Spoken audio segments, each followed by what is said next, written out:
하나님을 가까이 하라. 그러면 너희를 가까이 하시리라고 했습니다. 그 앞구절에는 마귀를 대적하라. 그러면 너희를 피하리라고 했습니다. 우리가 이 두 가지를 잘해야 신앙생활 잘하고 이 땅에 사는 날 동안 형통한 삶을 살 수가 있습니다. 근데 이걸 거꾸로 하니까 무언가 안 되는 거예요. 맨날 괴롭다 힘들다 하면서 거기서 벗어나질 못해요. 잘 생각해 보세요. 내가 누구를 대적하고 있는가? 무엇을 대적하고 있는가? 마귀가 주는 생각이 무엇인지를 알아야 대적합니다. 또 알더라도 자기 영혼에 힘이 있어야 그것을 대적합니다. 내가 이렇게 하면 안 되는 줄 알면서 계속 하고 있죠. 그 왜 그런 줄 아세요? 영혼에 힘이 없어서 그래요. 기도해야 되는지 알면서 기도 못하는 분들 많습니다. 핸드폰만 쳐다보고 있잖아요. 이거 쳐다보지 않고 내가 성경 봐야 되는데 뻔히 알면서 성경으로 손이 안 가요. 영의 힘이 없으면 그렇게 돼요. 그 영의 힘이 있으면 어떻게 됩니까? 핸드폰 보고 싶은 마음이 없어요. 음란한 거 보고 싶은 마음이 없어요. 학생들도 게임하고 싶은 마음이 줄어듭니다. 한 몇십 분만 하고 공부합니다. 어른도 마찬가지예요. 애들도 마찬가지예요. 나이에 차이가 없습니다. 왜? 영혼은 똑같이 있잖아요. 그렇기 때문에 학생이건 청년이건 장년이건 영의 힘이 있어야 됩니다. 은혜를 받아야 돼요. 그 예배 때 은혜 많이 받았죠. 그럼 주중에는 어떻게 해요? 학교에서 공부하느라고, 직장에서 일하느라고, 또 살림하고 자식 키우느라고 맨날 피곤하고 힘들지 않습니까? 어떻게 해야 됩니까? 영의 힘을 지속하려면 그래서 기도해야 되고 성경을 봐야 됩니다.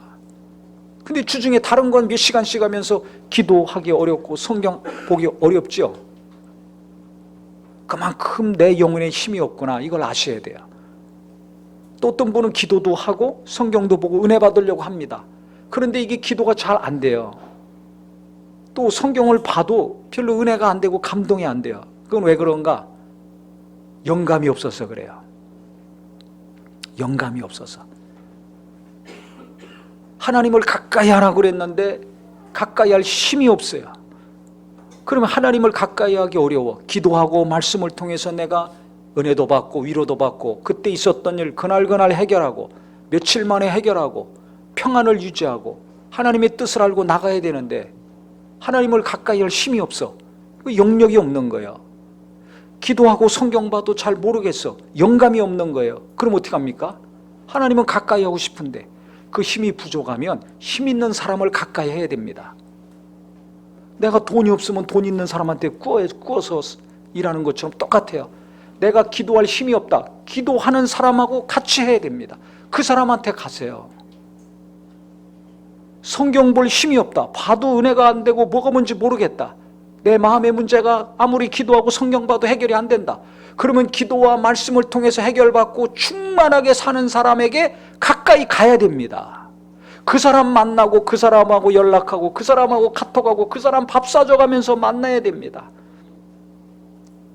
그래야 내 문제가 해결이 되고 내 마음에 평안이 찾아오고 하나님이 도우시는 살 길이 열립니다. 그런데 괴롭다, 힘들다, 어렵다, 못 살겠다 한숨 쉬고 좌절하고 있으면서 하나님의 사람을 가까이 하지 않아요. 하나님께 가까이 하지 않아요. 괴로우니까 핸드폰만 쳐다보고 컴퓨터만 쳐다보고 먹고 마시고 여행하고 쇼핑하는 것에만 빠져 있으면 벗어나질 못하잖아요. 그러니까 갈수록 깊은 곳으로 빠져들어갑니다. 물리칠 힘이 없어요. 그 힘을 길러야 됩니다. 그러려면 하나님의 사람, 기도하는 사람, 말씀의 사람, 은혜 받은 사람, 충만한 사람을 전략적으로, 계획적으로, 의도적으로 가까이 해야 됩니다. 그런 친구들이 내 주변에 있어야 내가 빨리 회복이 되고 벗어납니다. 나는 어떤 친구들이 내 주변에 많습니까? 어떤 사람들을 나는 가까이 합니까? 살고 싶다면 오늘 빨리 생각 바꾸세요. 그래서 기도 먼저 바뀌어야 돼요. 제가 계속 말씀드리지만 주님, 내 영혼이 힘을 얻게 하여 주시옵소서. 지금까지 예배하고 은혜 받았지만 이곳으로 안 되니까 내 마음이 괴로운 거 아닙니까? 지금까지 신앙생활 했지만 그곳으로 안 되잖아요. 그러니까 내가 낙심하고 우울한 거 아닙니까? 그러면 지금 하나님께서 더 많은 은혜를 주셔야 돼요. 더 힘을 주셔야 돼요. 그것을 받으려고 내가 예배할 때도 간절함으로 나가야 됩니다. 늦게 오지 말고 미리미리. 비 오고 눈 오면 안 나오죠? 이거 큰일 납니다. 부모들은 그 믿음 유지할 수 있지만 자녀들은 어떻게 할 거예요? 아, 비 오면 안 나가는구나. 우리 엄마 아빠가 안 나가는 거 보니까 아, 눈 오면 안 나가는구나. 아, 무슨 일 있으면 안 가도 되는구나. 인터넷으로만 하면 되는구나. 부모가 어린아이들한테 그거 심겨주고 있어요 지금. 그러면 그 아이들이 크면서 신앙생활 잘할 수 있을까요? 어려우면 기도 안 하고 힘들면 예배 안 하고, 그리고 어떻게 믿음이 자랍니까?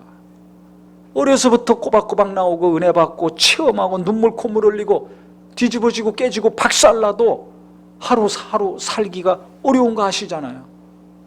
그러니까 우리 부모님들은 자식이 믿음 생활 잘 하기 위해서라도 무슨 일이 있더라도 예배만큼은 절대 빠지지 않기를 바랍니다. 진짜 무슨 특별한 이유가 있으면 인터넷으로 하지만은 교회에서 예배하는 게 이게 어려서부터 몸에 배야지 일평생 신앙생활 잘할 수 있고 예배 한 가지만이라도 제대로 할 수 있어요. 이게 너무 중요합니다. 너무 중요합니다. 저는 예배할 때마다 예배가 얼마나 중요한가를 몸소 체험해요. 선교사님들 만나면 말할 것도 없어요. 가장 중요한 게 뭐냐? 예배예요.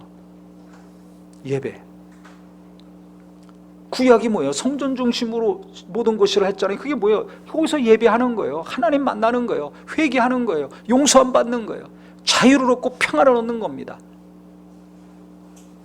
이게 중요합니다. 그 예배를 너무너무 소중히 여길 수 있어야 돼요. 이 부모들에게 이게 있어야 자녀들에게 흘러가죠. 그래서 우리 부모님들 자녀들의 믿음을 위해서, 자기 자신을 위해서 예배만큼은 목숨 걸고 합시다. 변명하고 핑계대지 말고요, 깨닫고 돌이켰으면 좋겠어요. 그래서 예배 제대로 못하는 가정이라면 주님, 내가 예배 제대로 하고 예배 온전히 은혜 받게 하여 주시옵소서. 비가 오나 눈이 오나 무슨 일이 있든지 예배는 빼먹지 않고 하나님께 나가 은혜 많이 받고 하나님과의 관계가 더 깊어지고, 그때 찬송과 기도와 말씀을 통해서 내 영혼이 힘을 얻고 내 가족들이 위로받고 힘을 얻게 하여 주시옵소서. 한동안 동안 지치고 낙심된 영혼이 위로받고 새 힘을 얻고 회복이 되는 귀한 예배가 되게 하여 주시옵소서. 다른 건 무너지고 망해도 예배만큼은 무너지면 안 됩니다. 다른 건 못해도 예배만큼은 반드시 성공시키는 저와 우리 모두가 되기를 바랍니다. 이 너무 중요합니다. 그래서 하나님을 가까이 하는 사람은 예배를 사모할 수밖에 없어요. 매주 똑같은 예배지만 그 예배를 사모합니다. 하나님을 가까이 하는 사람, 어려우면 어려울수록 더 기도합니다. 더 성경을 막 파고 들어갑니다. 왜? 하나님만이 나를 여기서 건져내 줄 수 있는 분이라는 걸 자기가 알기 때문에 그렇죠. 내가 너에게 이런 말이 영이요 생명이라 라고 예수님 말씀했잖아요. 살리는 것은 영이라고 말씀했잖아요. 근데 나는 육적인 것만 가까이 하고 거기에 시간과 물질과 신경을 쓰고 나를 살려주시는 영이신 하나님 말씀에는 집중할 힘이 없어.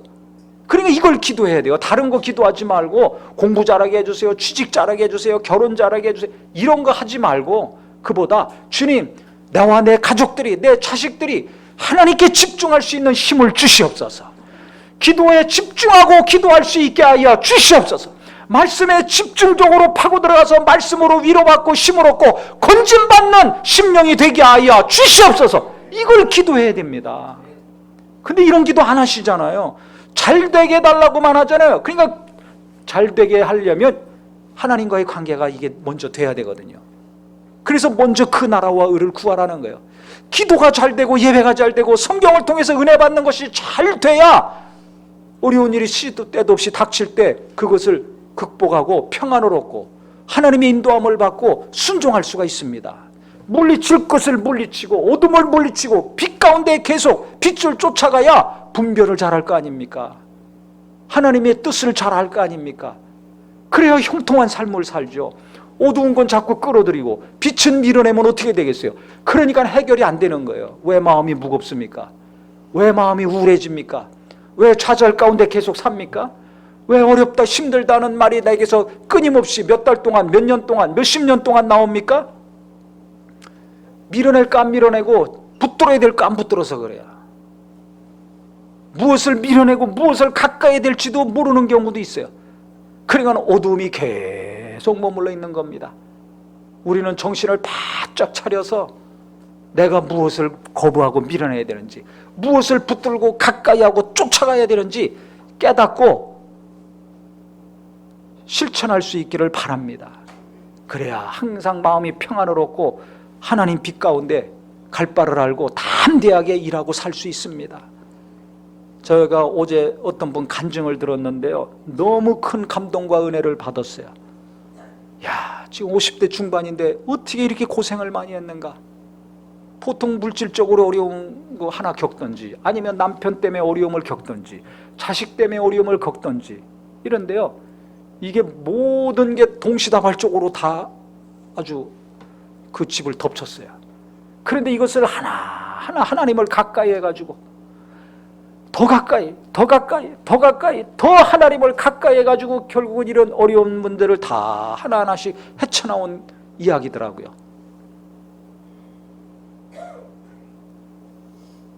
그 이분이 어떻게 살았느냐, 은혜를 받아서 이제 열심히 신앙생활 했습니다. 젊었을 때 너무 충만하게 은혜를 받고 열심히 했어요. 그래서 젊어서 은혜 받고 하나님을 진하게 체험하는 거, 이게 중요하더라고요.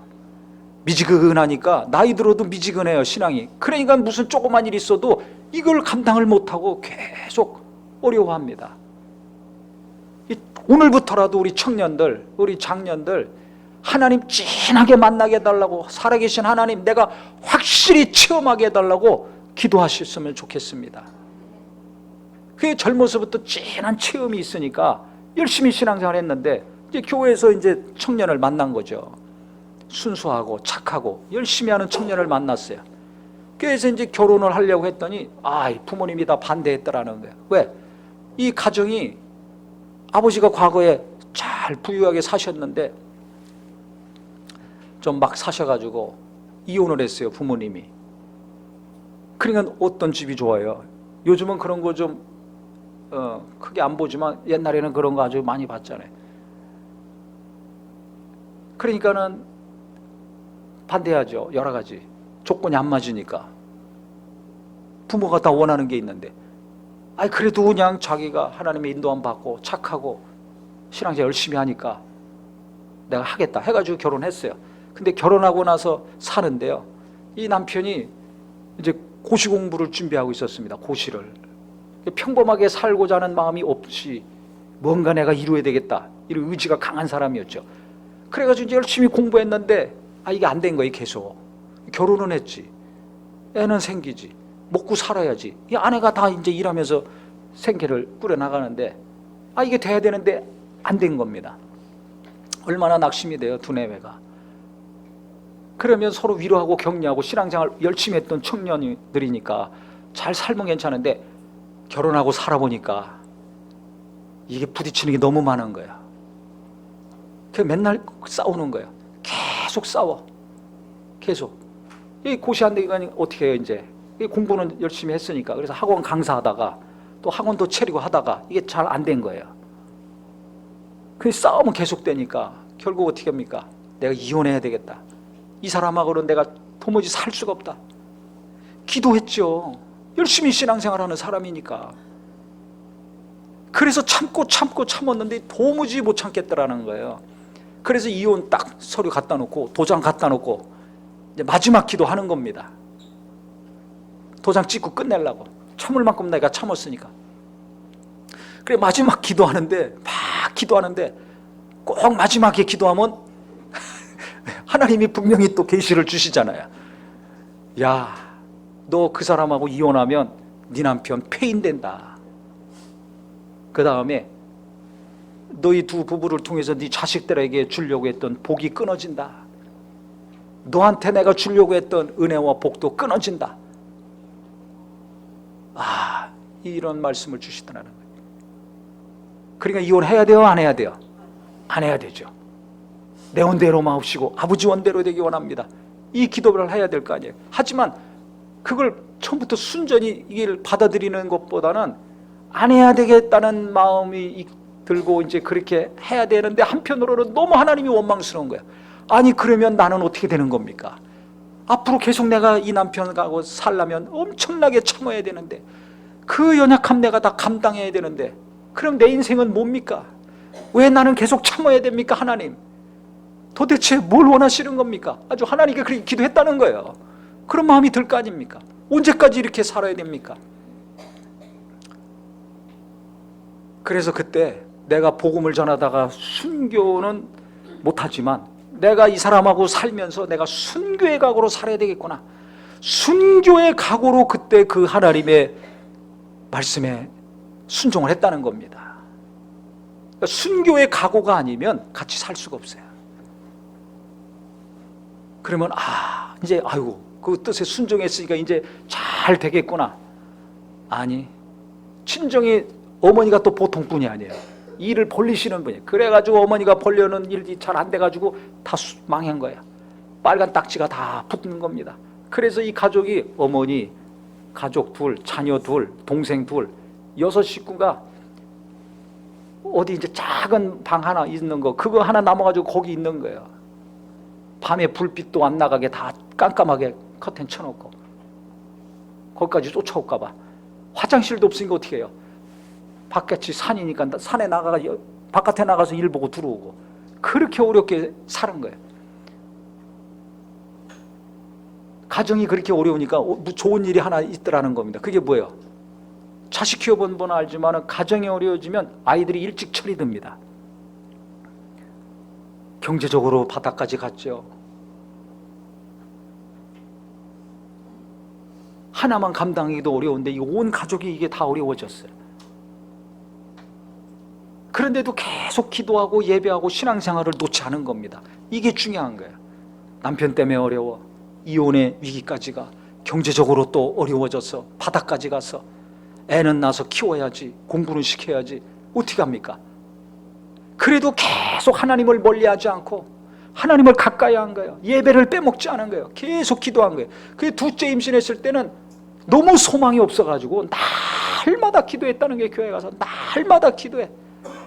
진짜 살 소망이 없어요. 절망이에요. 그러면 찾을 게 하나님밖에 없습니다.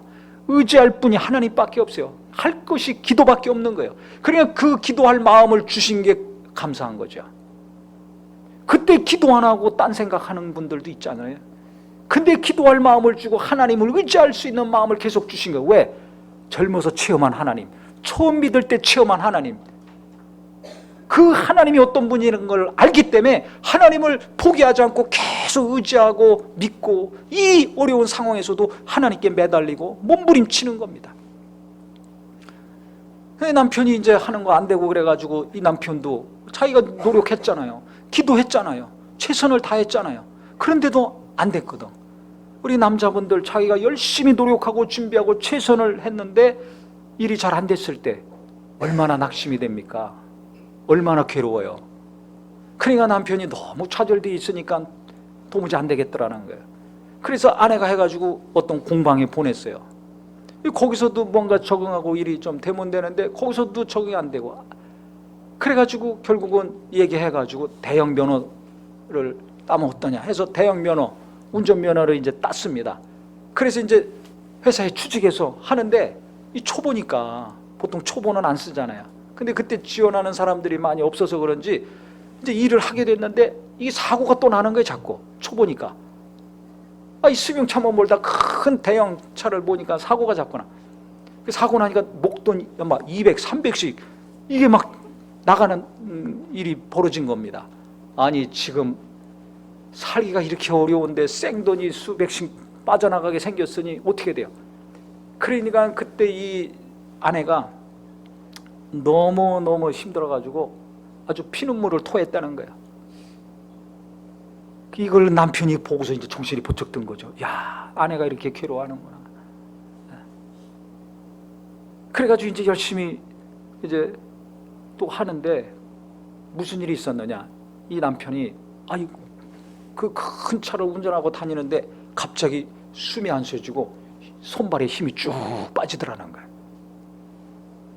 그러면 이게 어떻게 됩니까? 하다 사고 나면 어떻게 돼요? 이런 일이 자주 생기더라는 거예요.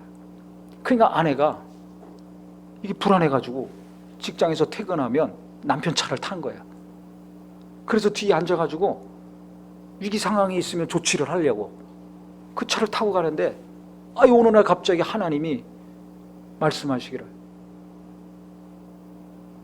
내가 누구누구를 얼마나 사랑하는지 네가 아느냐. 남편의 이름을 불러가면서 하나님께서 내가 누구누구를 너무 사랑한다.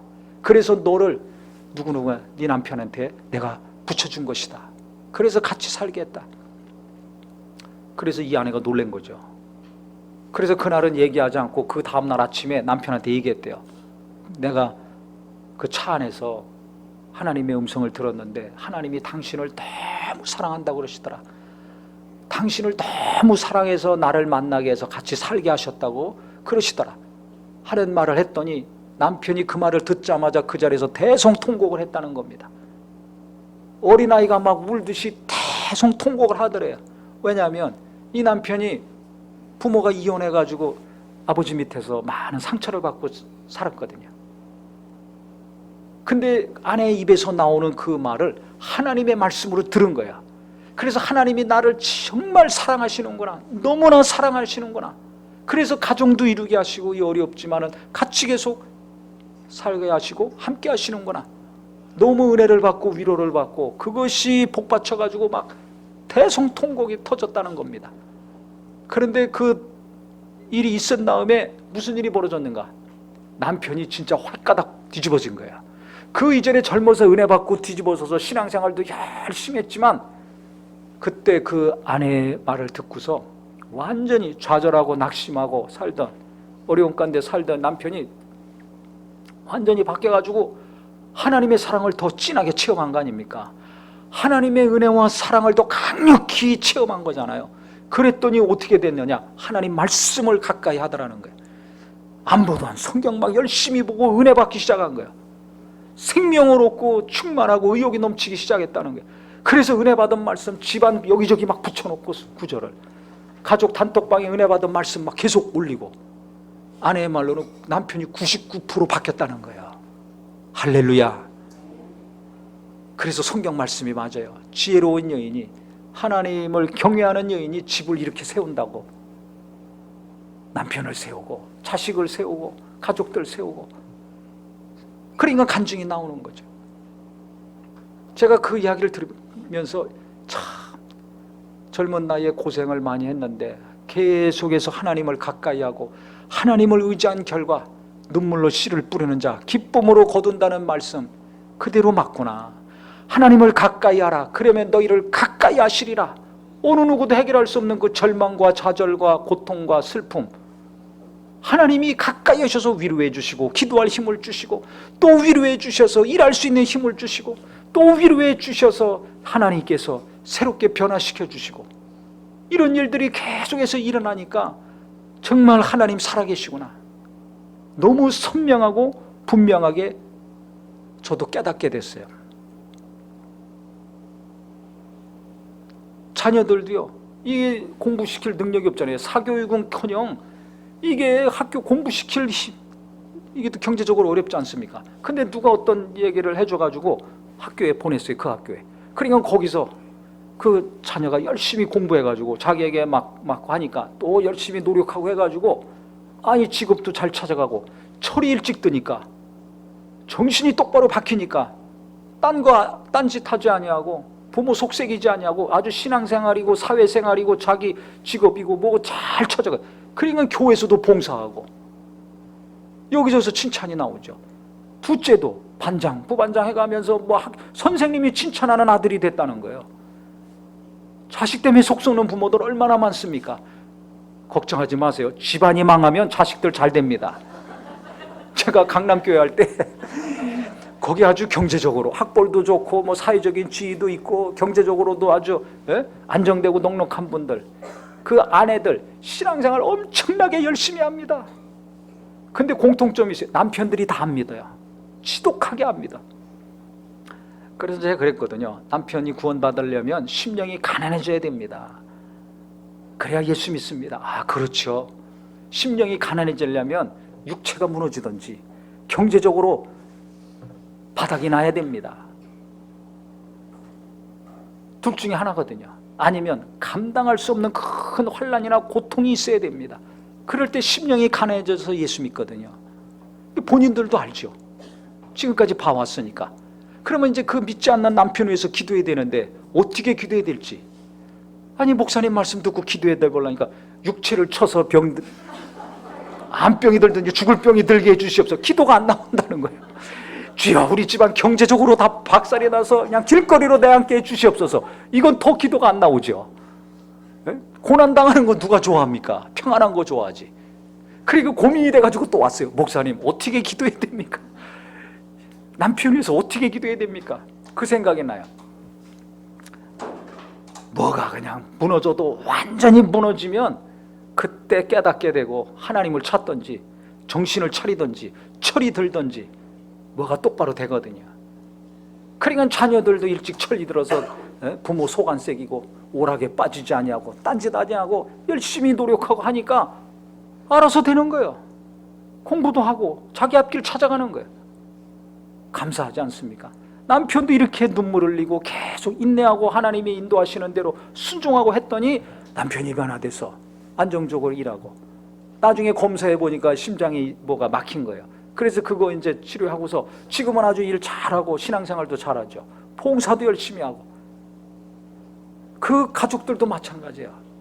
정말 너 동생 하나는 암이 걸리고 하나는 술을 먹어야지만 하루하루 버틸 수 있는 상황이었는데 그것도 다 끊어지고 치료해 주시고 회복이 되고, 믿음 안에서 또 신앙생활 잘하고 봉사도 합니다. 자기 하나만이 아니라 남편, 자식, 부모, 형제들 하나하나씩 그 한 가지만 있어도 감당할 수 없는 어려움인데 극복해 나가고 은혜를 받고 하나님의 사람으로 바뀌고 봉사하고 하나하나씩 하나님께서 회복시켜 주시고 간증의 주인공이 되게 하신 거, 이게 어디서 이렇게 됩니까? 로또 당첨돼서 된 게 아니에요. 빛나는 졸업장 받아서 된 게 아니에요.